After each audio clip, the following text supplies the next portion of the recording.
اور یا اس میں تاخیر کے مرتکب ہو کر اپنے نام اعمال میں گناہ لکھواتے ہیں۔ اللہ تبارک و تعالیٰ نے دیکھیں حج کی فرضیت کا بیان فرمایا اور مسلمانوں پر حج کو فرض رکھا، لیکن یقینی سی بات ہے یہ ان لوگوں کے لیے ہے کہ جن میں شرائط پائی جاتی ہیں۔ تو پہلے اس کی فرضیت کی دلیل دیکھ لیں، پھر ہم انشاءاللہ آپ کی خدمت میں شرائط عرض کریں گے۔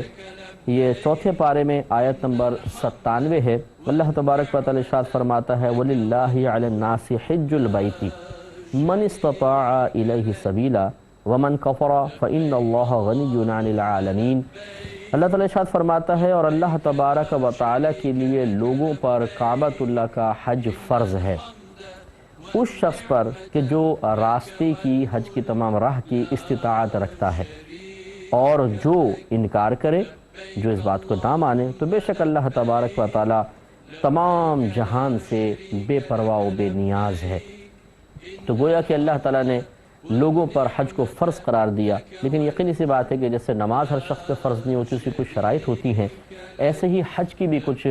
شرائط ہیں اس کی فرضیت کی، تو وہ ہمیں جاننا بہت ضروری ہے تاکہ ہم اس بات کو جانیں۔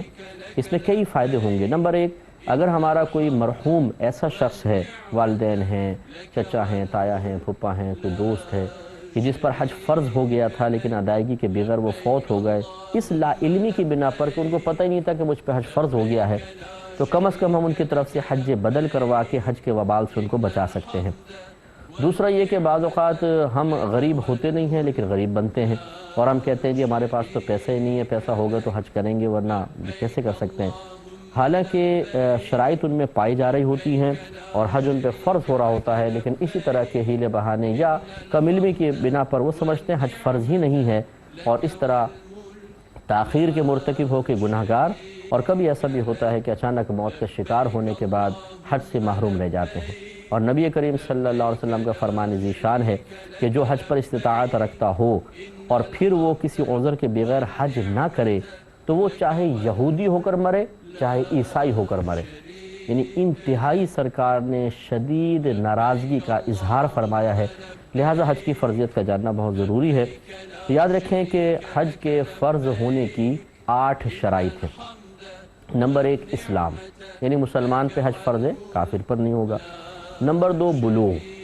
بالغ پر حج فرض ہے، نابالغ پر نہیں۔ اور بلوغت کی عمر لڑکے کے اندر 12 سے 15 سال کے درمیان جب کبھی اس کے اندر آثار بلوغت ظاہر ہو جائیں، مثلا احتلام وغیرہ ہو جائے، وہ بالغ ہو جائے گا۔ اور 12 سے 15 سال کے درمیان اگر کوئی ایسی علامت ظاہر نہیں ہوتی تو 15 سال کے بعد تو اس کے لیے بلوغت کا حکم دے ہی دیا جاتا ہے۔ ہمارے ویسے ملکی قانون کے مطابق 18 سال کا لڑکا ایڈلٹ ہوتا ہے یا اس لڑکی بھی، لیکن شرعی لحاظ سے 15 سال لمٹ ہے کہ 15 سال کے بعد لڑکا بالغ ہو جائے گا۔ اور بچیوں میں بلوغت کی عمر 9 سے 15 سال کے درمیان، جب کبھی انہیں حیض آ جائے یا اگر نکاح ہو گیا ہے اور حمل ٹھہر جاتا ہے تو یہ اس بات کی علامت ہے کہ وہ بالغہ ہیں، یا اگر 9 سے 15 سال کے درمیان آثار بلوغت ظاہر نہیں ہوتے تو لڑکے کی مثل 15 سال کے بعد ان کے لیے بھی بلوغت کا حکم ہوگا۔ معلوم یہ ہوا کہ یہ جو ہمارے ہاں تصور قائم ہو گیا ہے کہ پہلے ذرا سفیدی آ جائے بالوں میں پھر حج کریں گے، بوڑھے ہونے کے بعد کریں گے، ہمارا مذہب اسلام بوڑھے ہونے کو حج کی فرضیت کی شرط قرار نہیں دے رہا بلکہ بلوغت کو۔ لہٰذا اگر ایک لڑکا 15 سال کا ہے اور مالدار بچہ ہے، اس کے اپنے ذاتی اس کے پاس اتنا مال ہے کہ وہ حج کر سکتا ہے، تو یاد رکھیں حج فرض ہو جائے گا۔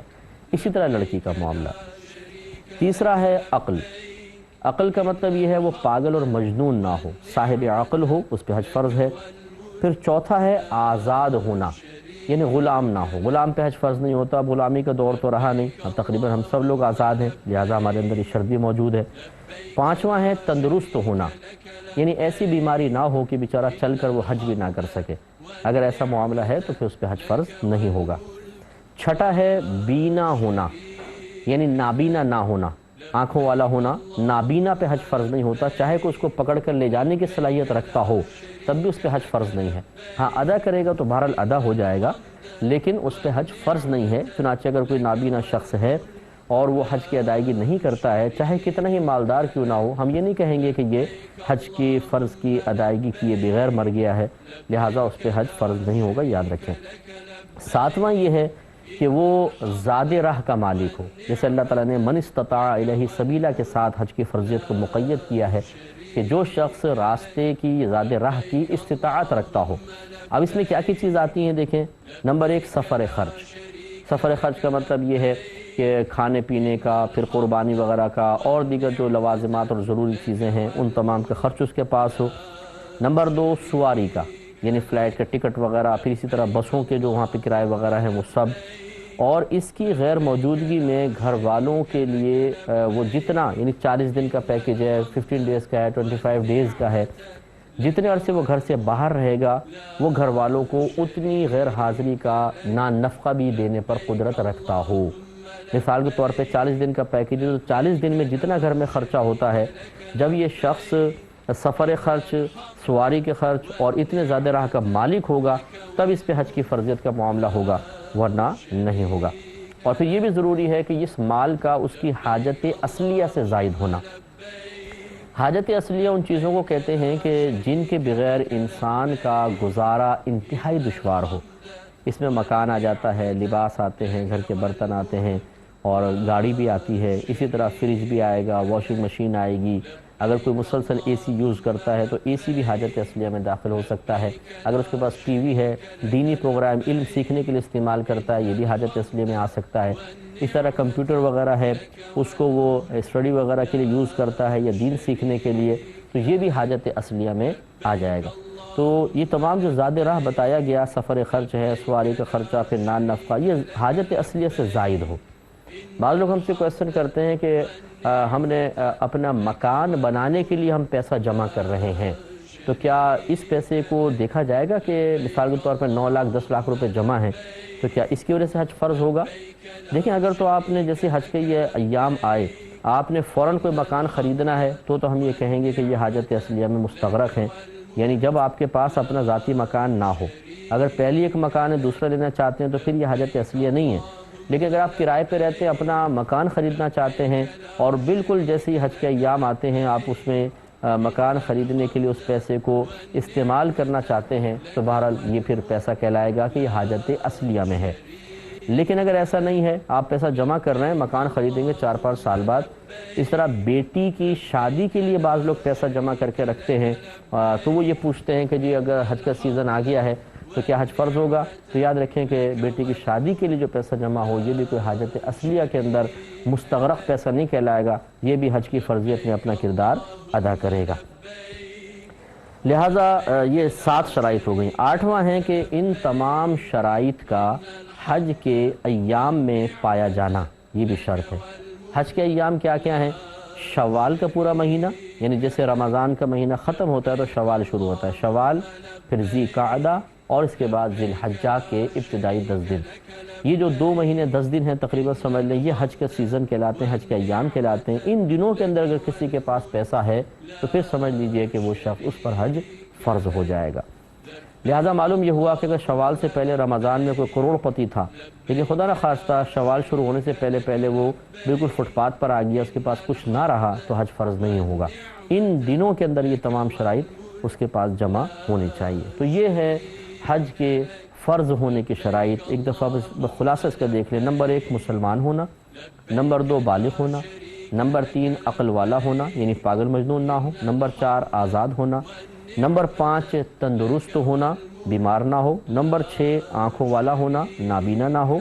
نمبر 7 زیادہ راہ کا مالک ہونا، اس میں سفر خرچ، سواری وغیرہ، اور جب تک وہ غیر حاضر رہے گا گھر کا نفقہ،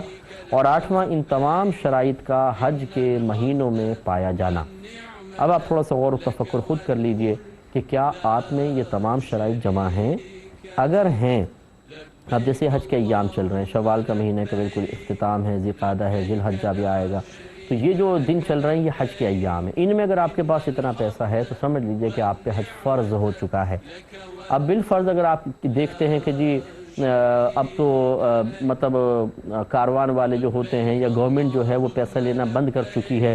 کیونکہ ایک مخصوص وقت ہوتا ہے، اس سے پہلے پیسہ جمع کرانا ہوتا ہے، اب تو فلائٹ جانے کا ٹائم آ گیا،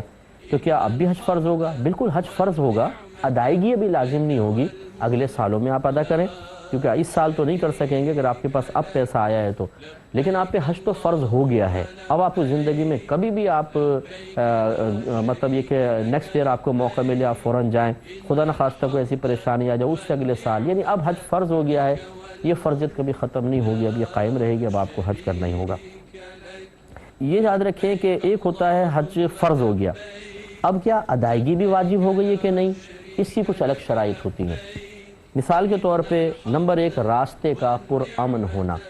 جیسے اب بعض ملکوں میں جیسے شام میں ہے، اب حالت جنگ ہے، مثال کے طور پہ کوئی مالدار آدمی ہے اس پہ حج فرض ہے، لیکن وہ گھر سے اگر نکلتا ہے تو گولی لگنے کا اندیشہ ہے اور کسی چیز کا اندیشہ ہے، تو ہم یہ کہیں گے کہ حج فرض تو ہو گیا لیکن اس کی ادائیگی آپ پر واجب نہیں ہے۔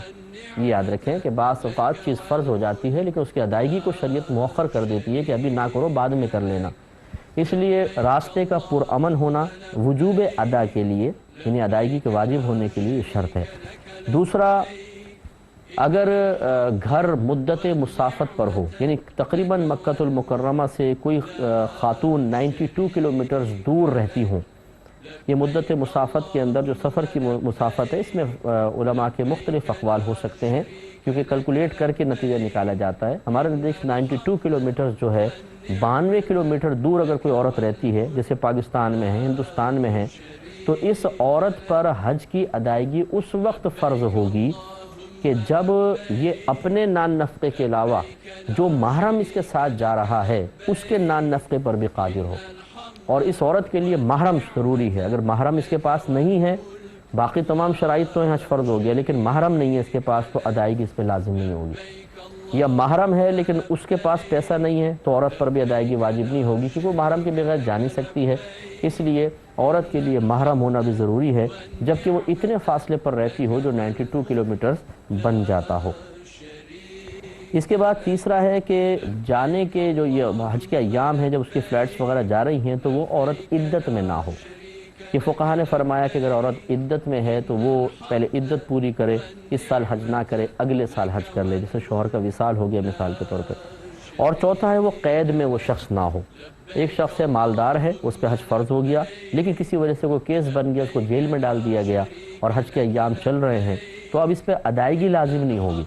ادائیگی لازم نہ ہونے کا مطلب یہ کہ اگر اس سال اس عذر کی وجہ سے یہ رک جاتا ہے تو وہ گناہ گار نہیں ہوگا، کیونکہ ابھی ادائیگی اس پر واجب ہوئی ہی نہیں تھی۔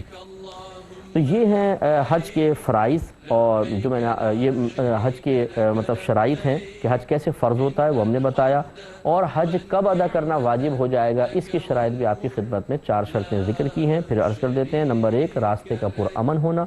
نمبر 2 اگر حاجی عورت ہے، حجن ہے تو اور یہ مکہ المکرمہ سے تقریباً 92 کلومیٹرز دور رہتی ہیں تو پھر ان کے لیے محرم ہونا بھی وجوب ادا کے لیے ضروری ہے۔ تیسرا، جب جانے کا زمانہ آئے، حج کی طرف روانہ ہونے کا زمانہ آئے، اس وقت عورت عدت کے اندر نہ ہو، اور چوتھا یہ کہ جو حج کرنا چاہتا ہے وہ حالت قید میں نہ ہو، اگر ہو تو اس کے حج فرض نہیں ہوگا۔ اس کے بعد اب حج کے کچھ فرائض ہوتے ہیں وہ میں ذکر کر دیتا ہوں معلومات کے لیے، پھر انشاءاللہ ہم حج کے اقسام، حاجی کے اقسام، اور پھر ہم حج کے طریقے کی طرف آئیں گے انشاءاللہ۔ یہ ہمارے تسلسل سے پروگرام چلیں گے، آپ سے گزارش ہے کہ روزانہ ان پروگرامز کو آپ دیکھیں تو انشاءاللہ حج کی اچھی معرفت آپ کو حاصل ہو جائے گی۔ بحیثیت مسلمان آپ اگر حج نہیں بھی کرنا چاہتے تب بھی اس کا علم سیکھ لیں، تاکہ اگر کوئی اور حاجی صاحب جا رہے ہوں تو آپ انہیں کوئی درست مشورہ دے سکیں، یا آپ کے پاس علم ہوگا تو انشاءاللہ اگر کوئی حاجی آپ سے کویسچن کر لیتے ہیں تو آپ ان کو جواب دے کر ان کی علمی تشنگی کو دور کر کے اپنے لیے بھی بلندی، درجات کی بلندی کا سامان کر سکتے ہیں، ثواب بھی ملے گا انشاءاللہ، ہو سکتا ہے یہ مسائل کا بتانا آپ کے لیے ذریعہ نجات بھی بن جائے۔ اللہ تبارک و تعالیٰ سے دعا ہے کہ رب کریم جو کچھ ہم نے سنا اسے ذہن میں محفوظ رکھنے کی توفیق عطا فرمائے، آمین۔ وآخر دعوانا ان الحمدللہ رب العالمین۔